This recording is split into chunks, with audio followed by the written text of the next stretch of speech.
E a redenção, né? Já no nosso nome está o nosso carisma. Marca significa Missão de Avivamento e Redenção, Comunidade Católica, uma sigla, né? Então, Avivamento e Redenção é o nosso carisma.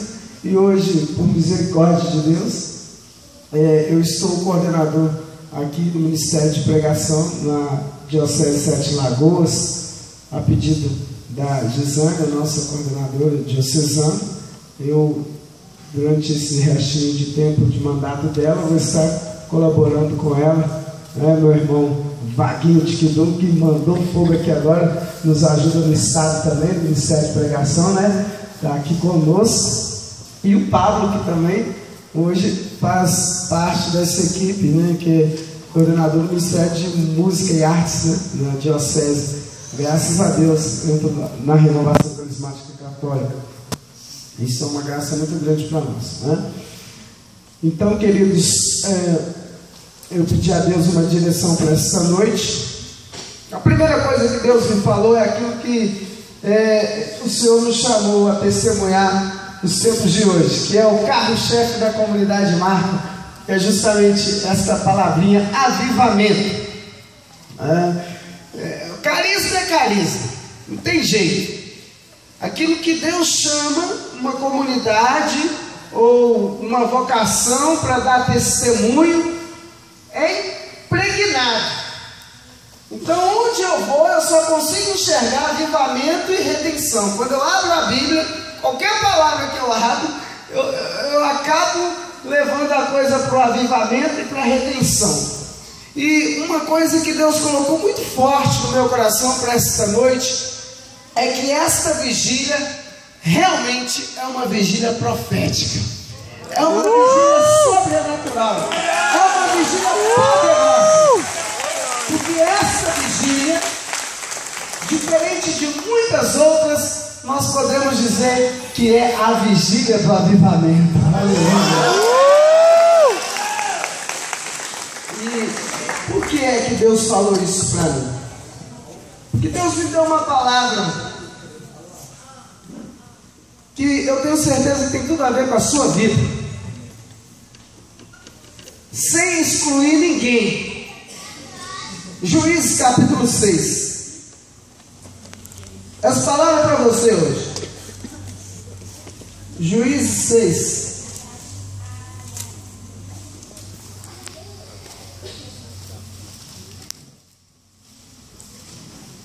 Juízes capítulo 6. No início da Bíblia aí, 7º livro da Bíblia, a fácil de achar.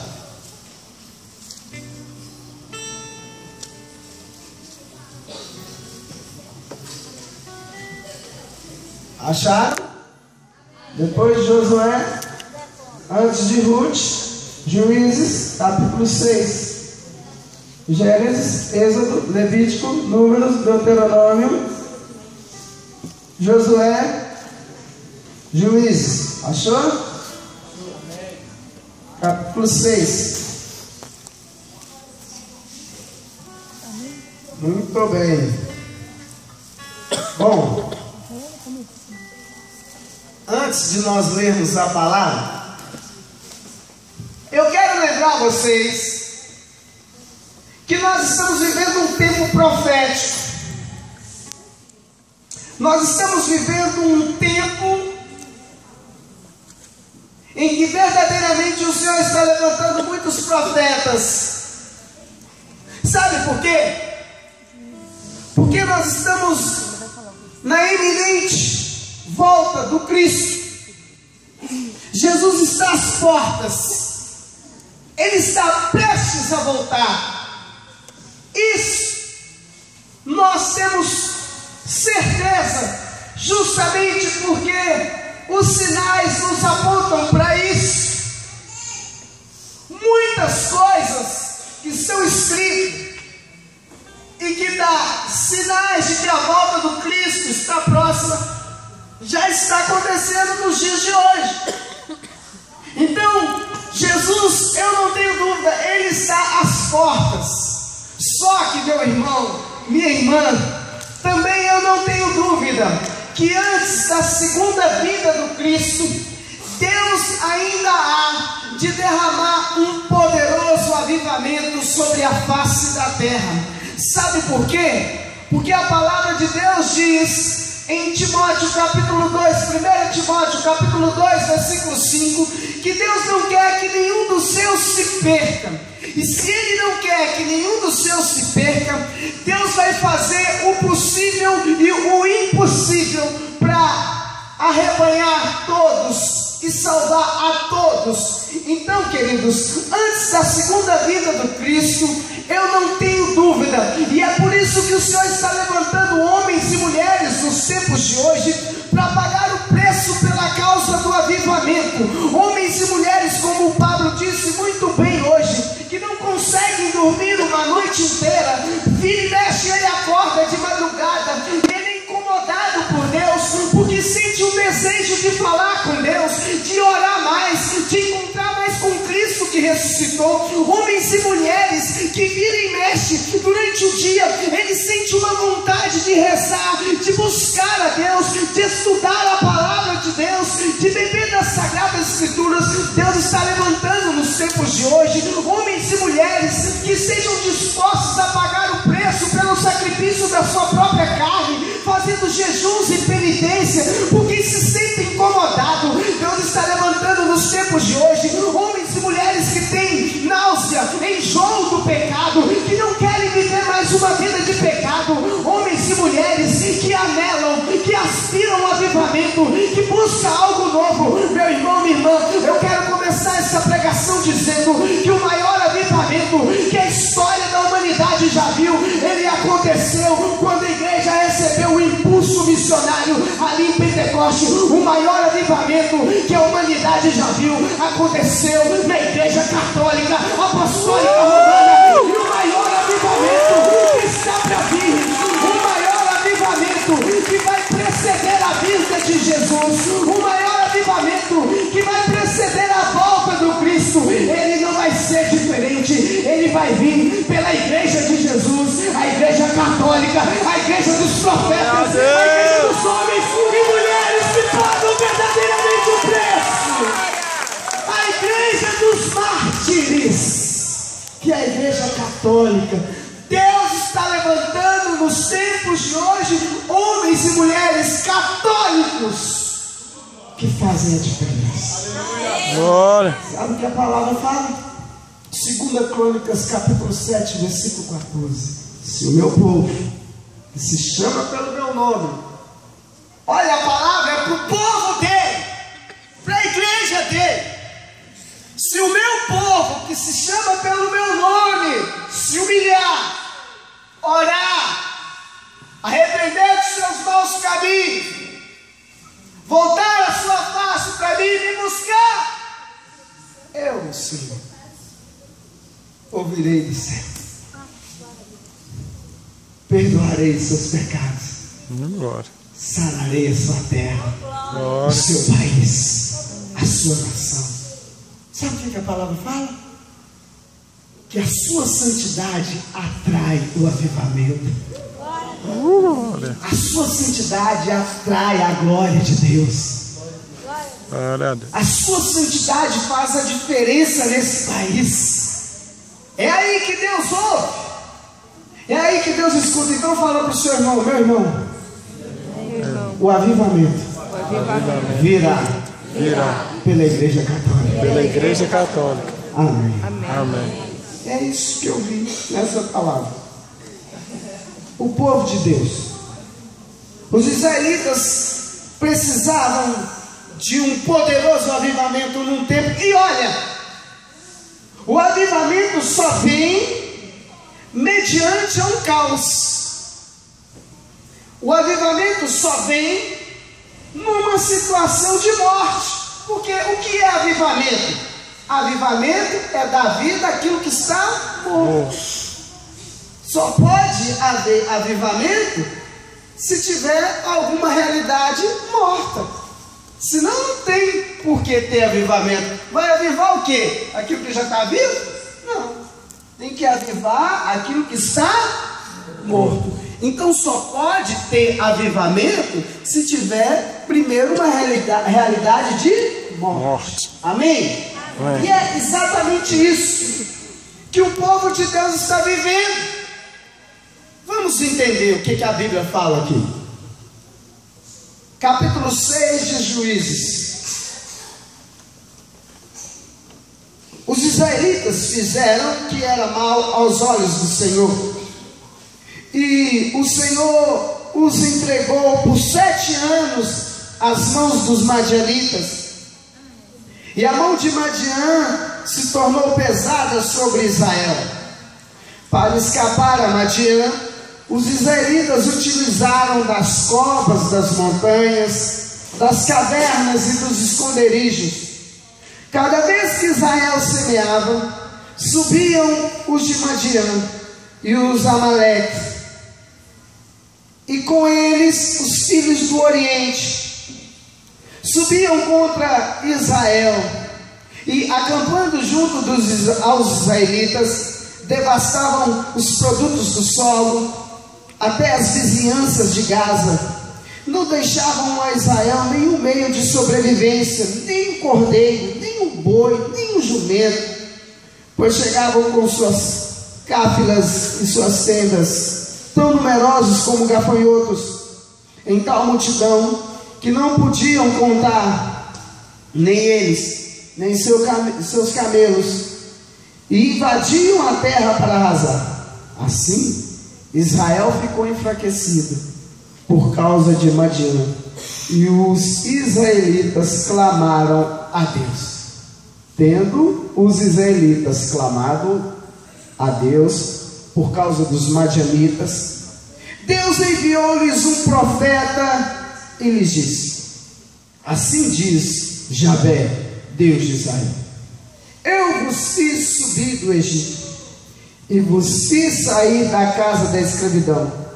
Eu vos livrei das mãos dos egípcios e da mão de todos os que vos oprimiam. Eu os expulsei diante de vós, e vos dei a terra deles, e vos disse: eu sou Javé, vosso Deus. Não temais os deuses dos amorreus, em cuja terra habitais, mas vós não me destes ouvido. O anjo do Senhor veio, assentou-se debaixo do terebinto de Efra, que pertencia a Joás de Abiezer. Gideão, seu filho, estava malhando trigo no lagar para salvá-lo dos madianitas. E o anjo de Javé lhe apareceu e lhe disse: Javé está contigo, valente guerreiro. Gideão lhe respondeu: eu te peço, meu senhor, se Javé está conosco, de onde vem tudo o que nos acontece? Onde são os prodígios que os nossos pais nos contavam, dizendo: não nos fez Javé subir do Egito? E agora Deus nos abandonou e nos deixou cair sob o poder de Madian. Então Javé se voltou para ele e lhe disse: vai com essa força que tenho, que te animas, e salvarás Israel das mãos dos madianitas. Não sou eu quem te envia? Eu te peço, meu senhor, respondeu Gideão, como posso salvar Israel? Meu clã é o mais fraco em Manassés, e eu sou o último da casa do meu pai. Javé lhe respondeu: eu estarei contigo, e tu vencerás Madian como se fosse um só homem. E Gideão lhe disse: se encontrei graça aos teus olhos, dá-me um sinal de que és tu quem me fala. Não te afastes daqui, rogo-te, até que eu volte e traga a minha oferenda e deposite diante de ti. Ele respondeu: esperarei até que voltes. Gideão saiu, preparou um cabrito com um almude de farinha, fez pães sem fermento, pôs a carne no cesto, o caldo numa vasilha e trouxe para debaixo do terebinho.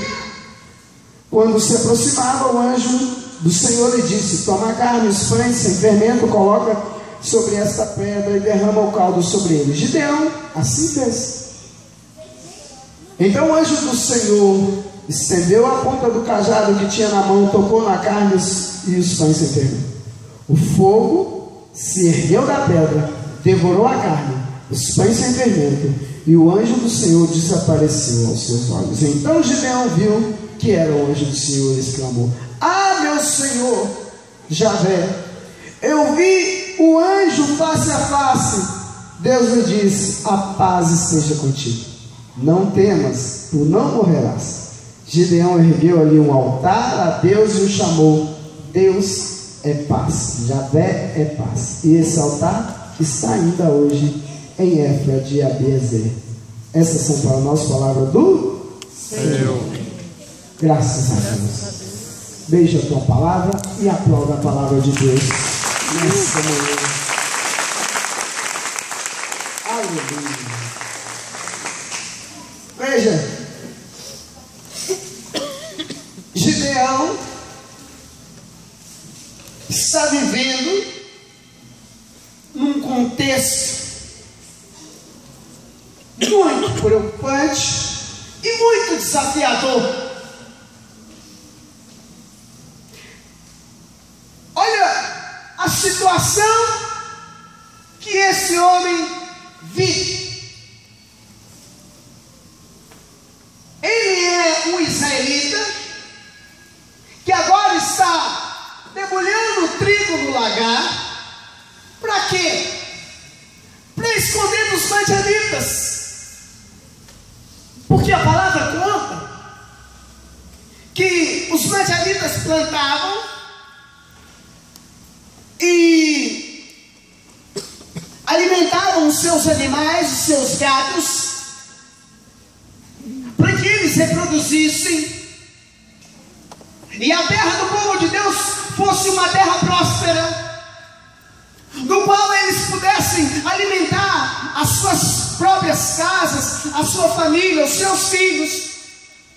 Mas quando chegava o tempo da colheita, os madianitas, mais os amalecitas e os povos do Oriente invadiam todo o acampamento dos israelitas, invadiam a terra deles, as plantações deles, e devastavam tudo. Quando chegava o tempo da colheita, eles levavam tudo, não deixavam nem um camelo, nem um cordeiro, não deixavam nem um animal, nada, devastavam tudo, até as mocinhas, as vizinhanças, eles levavam tudo que tinham, e era uma verdadeira devassidão ali no meio do povo de Deus. Era uma tragédia. E Gideão, percebendo aquilo, ele tem uma estratégia. Ele precisa esconder um pouco de trigo dos madianitas, dos amalecitas e os povos do Oriente. Só que percebe, parece que é uma maldição tão pesada. E é por isso que a palavra fala que durante 7 anos isso aconteceu. 7 anos para eles é como se fosse uma eternidade, porque 7 completa tudo. Mas justamente 7 representa a perfeição, o momento que Deus entra para mudar toda a história. Então, Gideão percebe que algo está muito errado, porque justamente no tempo da colheita, no tempo em que eles vão poder tirar o meio de subsistência, vem justamente os amalecitas, os madianitas e todos os povos do Oriente. Quem são eles? É um bando de idólatras que tem como Deus Baal, Astarote, Aserá. Eles idolatram e adoram todos os tipos de deuses, menos o Deus de Israel. Mas que coisa! Tudo dá certo para eles e para nós que adoramos ao Deus único, poderoso, verdadeiro, fiel, parece que tudo dá errado. É o contexto que Gideão está vivendo, e o pior, todo mundo é idólatra, até a sua própria família, a sua casa é toda idólatra, tem um altar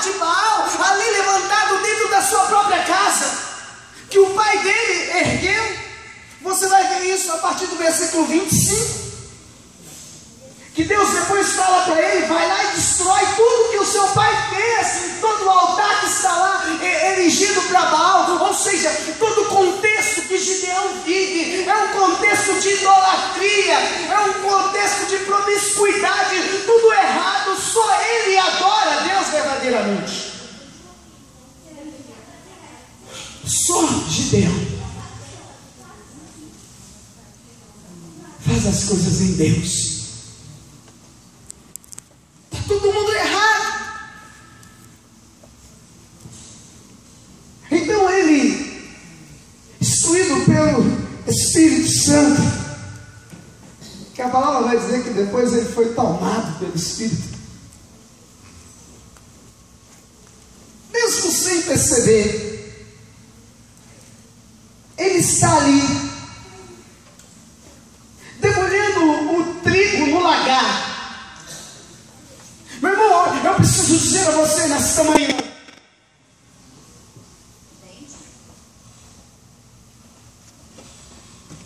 preocupa não. Talvez você seja o único na sua casa. Talvez você seja a única nessa comunidade, o único aqui, que acredita naquilo que ninguém crê, que espera o Cristo de um jeito que ninguém espera. Está todo mundo vendo a coisa de outra maneira, e parece que hoje está muito propício, porque nós estamos vendo uma crise assolando o mundo inteiro, e o nosso país debaixo de uma grande realidade nua, crua, fria. Estamos à beira de um caos no nosso país, na nossa nação. Mas veja, nós estamos diante de uma nação que adora todo tipo de Deus. Tem muitos deuses aí que estão sendo idolatrados e adorados dentro da sua própria casa. As mídias televisivas, por exemplo, a televisão já é um Deus soberano na casa de muitos aqui, eu posso dizer. Mas nós também temos falsas religiões por aí, que tem muitas pessoas idolatrando e adorando outros deuses em falsas religiões. Ou seja, nós estamos vivendo um contexto muito parecido com aquele homem, aquele juiz. Tudo errado. Só tinha um católico naquela realidade, verdadeiramente. O nome dele é Gideão.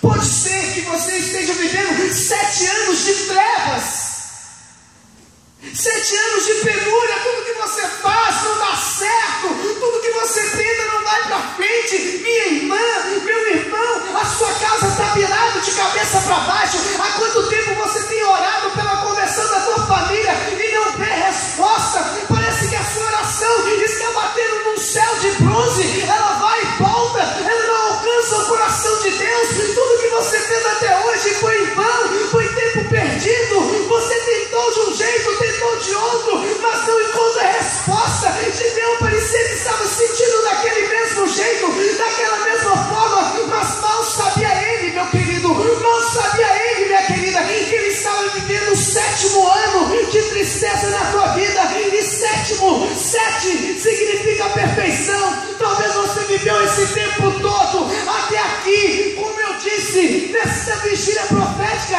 nessa manhã profética. Talvez você viveu até aqui dias de trevas, dias de penúria, a tua casa virada de cabeça para baixo. Mas eu devo dizer que esta manhã é a 7ª manhã da sua vida, é a 7ª madrugada da tua vida, é a 7ª noite da tua vida. Esta manhã é a manhã da transformação. Amém, eu creio sim. Amém. Mal sabia Gideão daquilo que estava para acontecer. Ele estava debulhando o trigo no lagar. Sabe o que é debulhar o trigo no lagar? Agora eu quero que você dê um glória para fazer essa igreja tremer e acordar os vizinhos tudo. Sabe o que é debulhar o trigo no lagar? Debulhar o trigo no lagar é ir para uma vigília na paróquia São João às vésperas 2 da manhã. Isso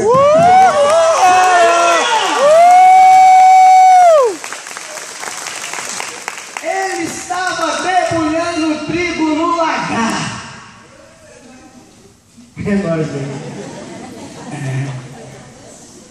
Gideão estava debulhando o trigo no lagar. Isso chamou a atenção de Deus. Todo mundo dormindo. Essa abençoada aqui, isso chama a atenção de Deus. Isso desperta o céu. Está todo mundo adorando a Será, a Sarote, Baal, Baalim, etc e tal. Gideão debulhando o trigo no lagar. Esse é diferente. Dá um glória, né? Glória a Deus! Essa é diferente. Tem alguma coisa nele que não tem nos outros. Era para a igreja estar lotada. Tem alguma coisa diferente nele ou nela. Então, o céu se move e Deus manda um anjo. Aleluia. Enquanto você adora, enquanto você passa a noite de vigília, Deus manda um anjo te visitar. Amém. Glória. E fica ali, observando a atitude de Gideão. O que Gideão está fazendo? Isso chama a atenção do anjo. E diz a palavra que o anjo se assentou debaixo do terebinto de Éfron e ficou admirado. Meu Deus, que homem é esse? O terebinto é uma árvore linda, grande, bonita, dá uma sombra maravilhosa, mas ela tem alguns mistérios, né? Ela precisa de vez em quando ser podada, né? E quando ela poda, ela elimina um óleozinho que é um cheiro mais gostoso, vai longe, um odor. É mais ou menos o que Deus faz conosco, né? Ele vai descascando, podando, mas à medida que ele vai podando, a gente vai eliminando um odor diferente, né? Mais ou menos. Então o anjo é debaixo desse terebinto, mas o que chama a atenção do anjo é o que Gideão está fazendo ali. Gideão, num tempo em que o diabo está reinando, ele está debulhando trigo no lagar. Isso é que chamou a atenção do anjo. Como pode? Como é que ele sabe disso? O anjo começa a perguntar como ele teve essa ideia maravilhosa. Onde ele conheceu isso? Quem revelou isso para ele? Debulhar o trigo no lagar. De onde ele tirou isso? Isso chama a atenção do anjo, porque o anjo é um ser celestial, sim ou não? Sim. Ele mora no céu, né, mano? E Gideão é um ser terreno, que tem mal a revelação das coisas da terra. Mas o que Gideão está fazendo é muito além daquilo que ele podia imaginar. O que ele está fazendo? Debulhando o trigo no lagar. O que o anjo fala para ele? Leia.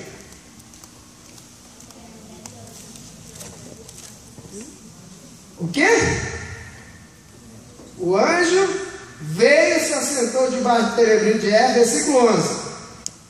Gideão estava malhando trigo no lagar para salvar das mãos dos madianitas, e o anjo disse: o que ele fala aí? Final do 12. Você é corajoso e o Senhor está com você. Opa! O Senhor está contigo, valente guerreiro. Quando o anjo vê Gideão naquela situação, debulhando trigo no lagar, ei, você, Deus está contigo, valente guerreiro.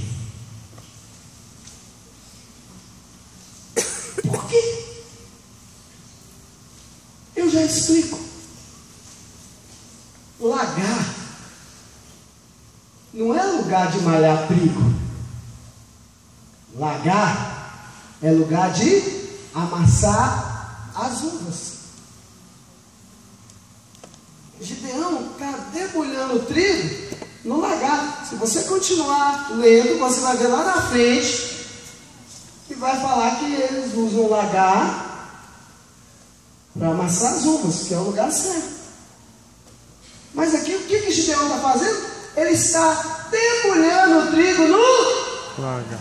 Isso chamou a atenção do anjo. Valente guerreiro, o Senhor está contigo,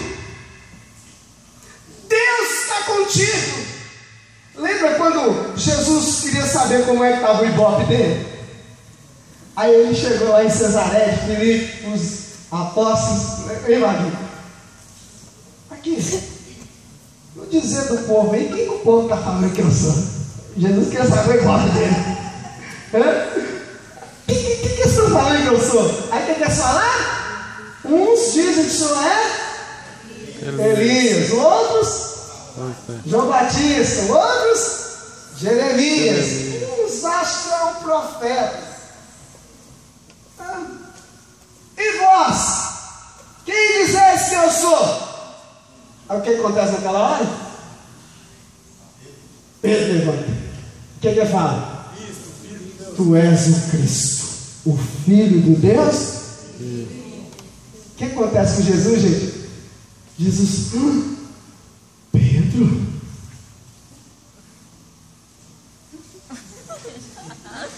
Quem te falou isso? Não é isso? Não foi nem a carne, nem o sangue. Foi Deus que te revelou isso. Porque ninguém naquela situação pudesse imaginar quem era Jesus, nem de longe. Pedro traz uma revelação bombástica. Tu és o Cristo, o Filho de Deus vivo. Uma bomba. Aí Jesus falou: não foi homem que falou isso. Só pode ser Deus. É a mesma coisa que está acontecendo aqui agora com o Gideão. O anjo olha para ele e fala: só Deus podia ter te revelado isso. Como é que você teve essa ideia? Vai com essa força que tem. Meu irmão, Deus quer dar um poderoso avivamento para a terra. Nós estamos falando de um avivamento mundial para sacudir a terra inteira. E eu disse aqui, Deus quer contar conosco. Os profetas de hoje é você, amém? Os profetas de hoje sou eu, amém? Deus quer levantar você, querido. Deus quer levantar você, querida, para fazer a diferença nos tempos de hoje. Mas você precisa entender, o contexto que você está vivendo é um contexto que está todo contrário. Tudo que você olha está diferente daquilo que você pretende viver. Tudo que você pensa que as pessoas deveriam fazer, elas não fazem. Mas não preocupa não, minha irmã. Não preocupa não, meu irmão. Você é escolhido, você é separado, você é alguém que Deus escolheu, que Ele primeirou, que Ele separou para Ele. Você não é uma pessoa qualquer. Você não está aqui hoje porque você quis simplesmente do nada, em vão. Não, meu querido, minha querida. Você é Gideão, aleluia. Você é valente guerreiro. Você é homem e mulher de Deus. Você está debulhando o trigo no lagar agora, querido. Você está debulhando o trigo no lagar agora, irmã. Sabe o que é que Gideão está fazendo ali? Ele está cumprindo os preceitos cristãos. Não, Betinho, como pode cumprir preceito cristão naquela época? Não tinha Cristo ainda. Jesus não estava ali ainda, mas estava. Gideão não sabia, mas Jesus já estava ali. Ele não conseguia imaginar, mas Jesus estava ali presente. Ele não, mas como, Betinho, para preceitos cristãos, no juiz chamado Gideão, não é possível. Sabe por quê, meu irmão? Isso é que chama a atenção do anjo. Quando ele vê Gideão demolhendo trigo no lagar, ele vê uma força sobrenatural, porque Gideão está ali demolhendo trigo no lagar. O que é que ele está fazendo? No momento em que ele está demolhendo trigo, ele está pensando na desgraça que está acontecendo. Como pode os madianitas vir aqui e saquear tudo? Como pode os amalecitas, eu que adoro ao Senhor, ó Deus, por que é que tu permites isso acontecer? Eu que sou um ministro da Eucaristia, eu que sou um pregador da tua palavra, o meu filho está preso, o meu filho está na droga. Não, mas como pode? Como pode 7 anos de maldição? Não pode isso, Senhor. Mas eu sei, eu vou guardar o trigo, eu vou separar um pouco, eu vou guardar. Então ele está malhando trigo no lagar. Sabe por quê, meu irmão? É isso que o anjo vê e que Gideão não consegue ver. Gideão é um homem temente a Deus, é o único católico na face da terra, é o único que adora a Deus verdadeiramente, de toda a alma, todo o coração. Quando ele vê Gideão naquela situação, ele vê Gideão demolhando o trigo que, segundo nós sabemos perfeitamente, daqui a pouco ele vai virar pão e consequentemente ele transubstanciará na carne do Cristo. Mas o que ele está fazendo? Demolhendo trigo aonde? No lagar que daqui a pouco vai amassar as uvas, e as uvas consequentemente virará vinho e transubstanciará no sangue de Cristo. Sabe o que Gideão está fazendo? Gideão está demolhendo o trigo no lagar, ou seja, ele está debaixo, ele está ali, maçando ali o trigo e o pão, as uvas e o vinho, misturando o sangue e a carne do Cristo. E aquilo ali chama a atenção do anjo, porque quando o anjo olha para Gideão, ele vê Gideão debaixo de uma graça poderosa, e é por isso que o anjo diz: ei, vai com essa força que tens, porque essa força que tens é que vai gerar um avivamento para Israel. Ei, Gideão, você não está sozinho, você está com a Igreja Católica Apostólica Romana, a Igreja da Eucaristia, você está com o corpo, sangue, alma e divindade do Cristo. Você está demolhando o trigo no lagar, é tudo que você precisa, a Eucaristia. Gideão demolhando o trigo no lagar. O anjo fala: é a força que tens. Aí Gideão, peraí, como eu sou o menor da casa do meu pai, a minha família é a mais humilde de Manassés, e eu sou o menor da casa do meu pai, ou seja, eu sou o homem mais insignificante da face da terra. De jeito nenhum. E o anjo fala: você não está sozinho, você está com a igreja, você é o menor mesmo, você é o pior mesmo, você é o mais fraco mesmo, é você mesmo. Mas você não está sozinho, porque você tem os sacramentos. Você não está sozinho, porque você tem intercessão dos santos. Você não está sozinho, porque você tem intercessão da Virgem Maria. Você não está sozinho, porque você tem a Eucaristia. Você não está sozinho, porque você tem o sacramento da confissão. Você não está sozinho, porque você tem a igreja militante. Você não está sozinho, porque você tem a igreja triunfante. Você tem tudo. Você tem tudo. Vai com essa força que tens. Para que você vai largar a igreja? Para quê? O que você vai caçar lá? Se está tudo aqui. O que você vai fazer lá? Vai com essa força que tens, porque você, sem ela, você é fraco mesmo. Vai com a igreja. As portas do inferno não prevalecerão contra a minha igreja. Aleluia! Aleluia!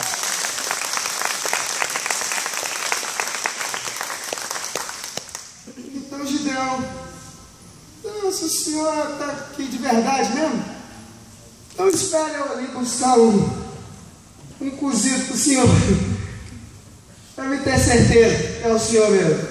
Vai lá então, Gideão. vou esperar aqui. O anjo fica lá esperando o Gideão ir lá e preparar um rango pro anjo. Gideão vai e volta e tá lá. E aí, Gideão, trouxe? Trouxe, tá aqui. Só que Gideão não acredita. Como pode? Eu não vou dar conta. Não sou eu. Ó, Senhor, me leva mal não. Eu quero mais uma prova. Só que antes disso, o anjo fala, ó, Deus vai libertar vocês da mão dos madianitas, mas vai lá na sua casa e destrói o altar que o seu pai fez para Baal. Eu? Você é louco, meu pai me mata. Não, você tem que ir lá destruir, porque senão a maldição vai estar na sua casa e a bênção nunca vai entrar no meio do povo israelita. Meu irmão, isso é muito sério. Isso é muito sério. Aqui está a resposta, porque muita coisa não dá certo na sua vida, na vida da sua família. Todo dia, vocês estão lá. Aqui, quem dera fosse aqui, né? Vai no zap, ou na internet, querendo ver o horóscopo.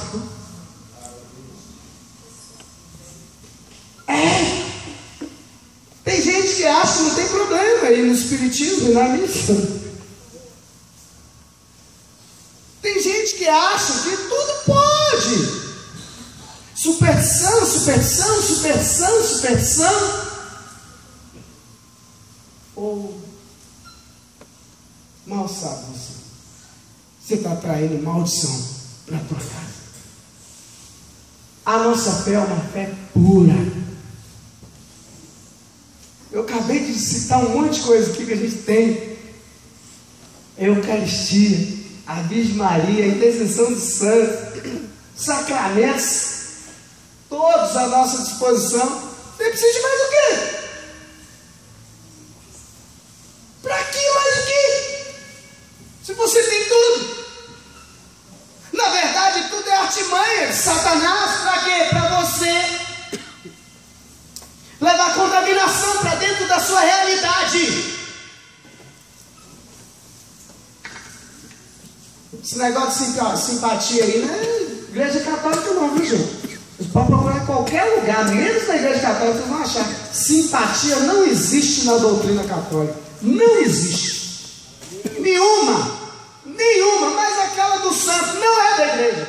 É do espiritismo e outras coisas mais.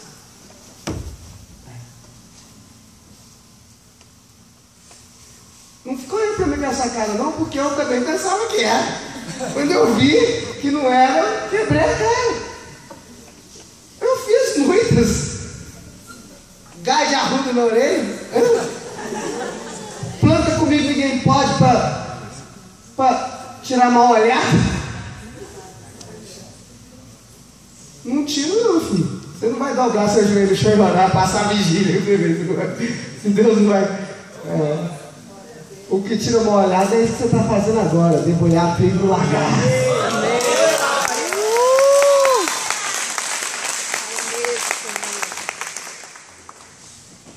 É comunhão, é palavra de Deus. Vai limpar sua casa, chifre na porta para dar sorte. Nunca deu, por isso você está passando essa vida aí. Ferradura, pé de coelho, trevo de 4 pontas, como é que chama? 4 folhas. 4 folhas. 4 folhas. Tem mais coisa aí, o que é? Como é que chama? Nota de quantos reais na carteira? De quantos reais? R$1? Nossa, se fosse 100 pelo menos. Mais de R$1 na carteira, pelo amor de Deus. Nem existe mais. Simpatia da romance. Da romance, simpatia da romance. É muita imundice, meu irmão. Minha irmã. Ó, destrói. Agora, olha a condição que Gideão tá. O problema com o idólatra não era ele, era o pai dele. E Deus falou, vai lá e destrói o altar. Ele, não vou fazer isso. Se eu for lá, meu pai me mata. Aí, olha que situação, ele está na sinuca de bico. Deus falou, eu vou abençoar vocês se você destruir o altar de Baal que está na sua casa. Quem fez o altar foi o pai dele. Então ele pensou, como é que eu vou fazer isso? Aí eu obedeço a Deus, eu deixo o altar do meu pai. Eu vou ficar com Deus. E aí o que ele fez? Ele foi de noite, às escondidas, para ninguém ver, pisando na ponta dos pés, e acabou com aquele altar de Baal lá, destruiu os deuses do pai dele, tudo lá, as imagens de Baal que tinha, e quebrou tudo. Quebrou tudo. Falou, deixa eu ver o que vai dar. Só que os fofoqueiros de plantão foi lá contar pai dele, ó. Você viu o que seu filho fez? O que ele fez? Quebrou seu altar de Baal. Ô gente, quando Deus entra, ninguém passa na frente. Glória. Sabe o que o pai dele falou? Aí, agora que eu quero ver se Baal é Deus mesmo. Se ele é Deus mesmo, ele vai se defender. Ai, o pai dele falou, se Baal é Deus mesmo, que ele mesmo se defenda, não é verdade? Eu já estou pedindo Baal há muito tempo. E os evangelitas estão sempre roubando tudo nosso, esse Baal não é Deus, é nada. Na verdade, eu já estava querendo fazer o que o meu filho teve coragem de fazer há muito tempo.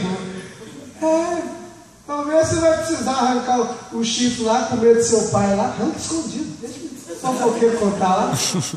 Pai, eu não sabia não. Vai embora, deixa. Ferradura, se joga tudo fora. Só que aí, depois que isso acontece, o Gideão é a minha cara, o Vaguinho. Gideão é a minha cara. Olha você ver, que homem medroso, desconfiado. Depois que isso tudo aconteceu,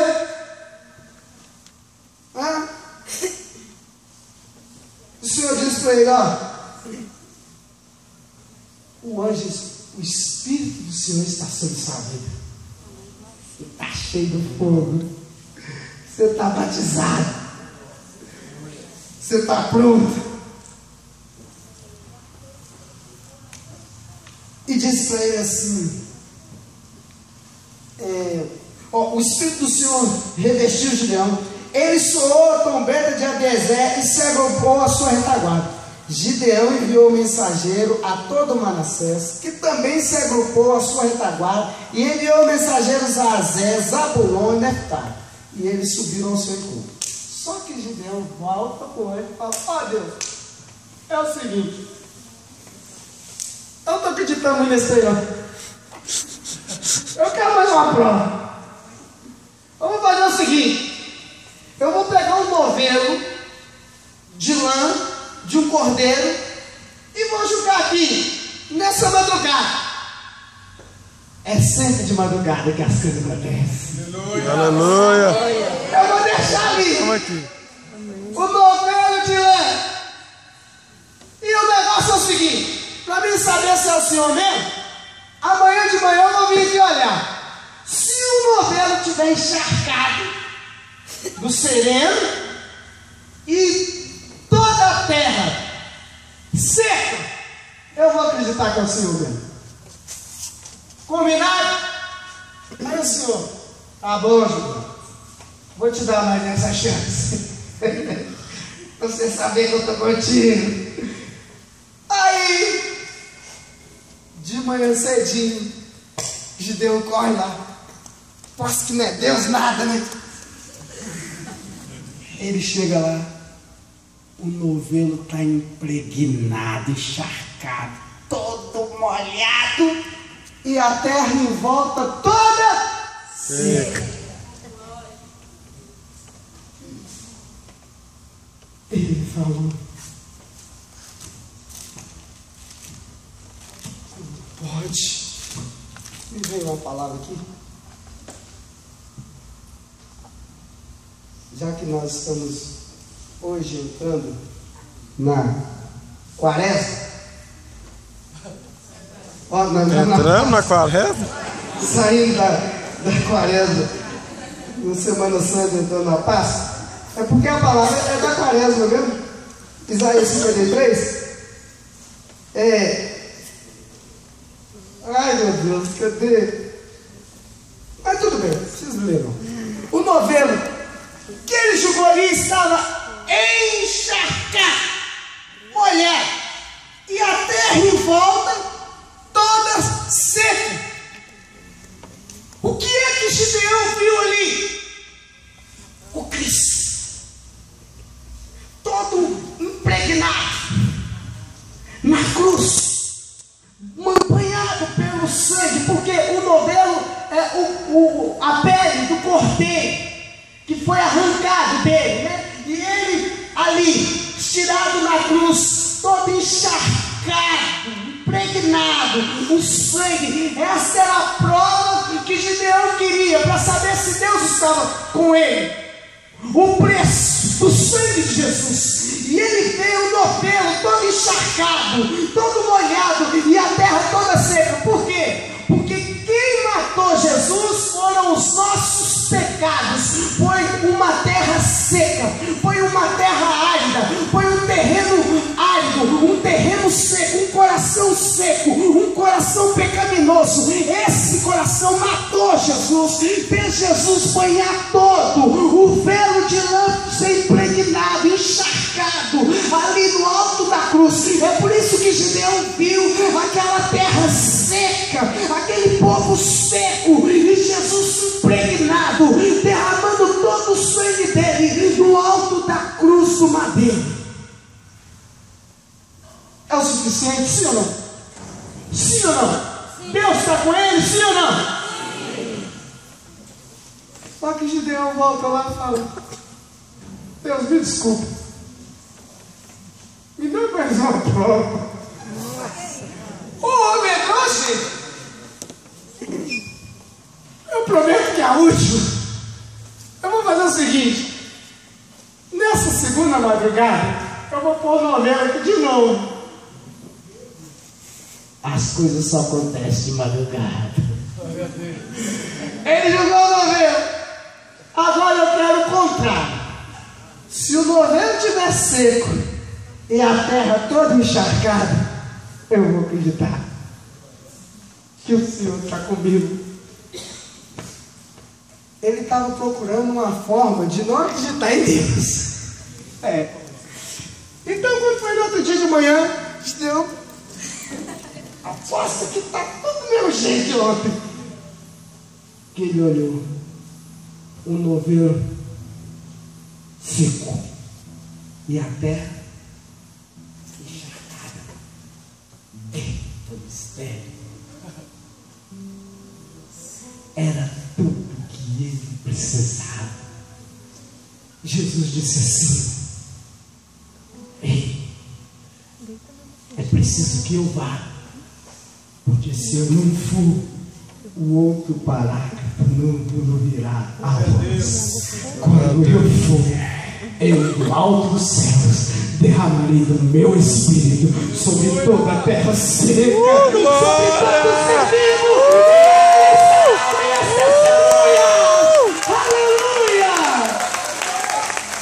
Gideão se viu ali, impregnado do Espírito de Deus.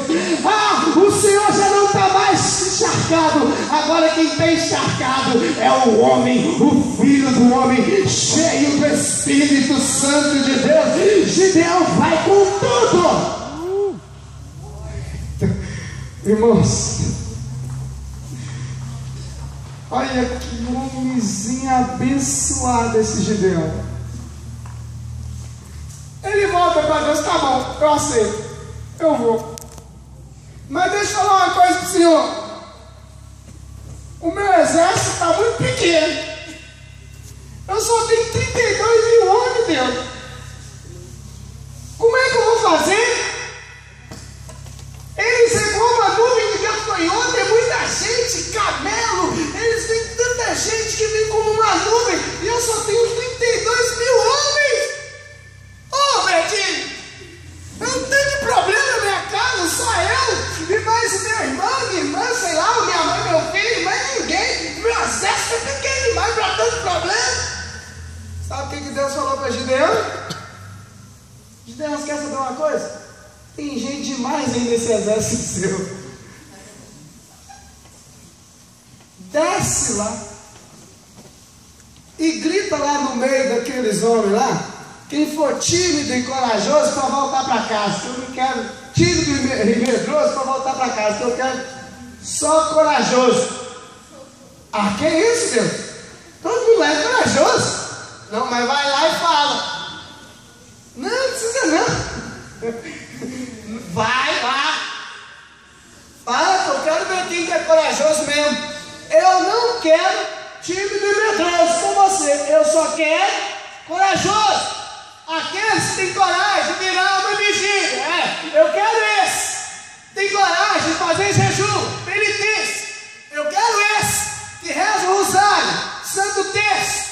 Eu quero esse que me adora no Santíssimo Sacramento. Eu quero esse. Eu não quero medroso e tímido. Eu quero aqueles que pregam a palavra na rua. Eu quero aqueles que falam de mim nos quatro cantos dessa terra. Eu quero corajoso. Eu não quero qualquer um. Eu quero homens e mulheres que sejam dispostos a pagar o preço. Então Gideão foi. Deus quer corajoso. Quem for tímido e medroso, volta para casa. Ele virou as costas. Quando ele olhou, dos 32 mil homens, sabe quantos estavam tímidos e medrosos naquele dia? 22 mil. Foi tudo embora. Ai, meu Deus. E o 10 mil homens ficou. E agora, Deus? Eu estou orando, eu estou buscando e a coisa só está piorando. Agora meu filho que estava na droga foi preso. Porque parece que a coisa só piora, não é, Pablo?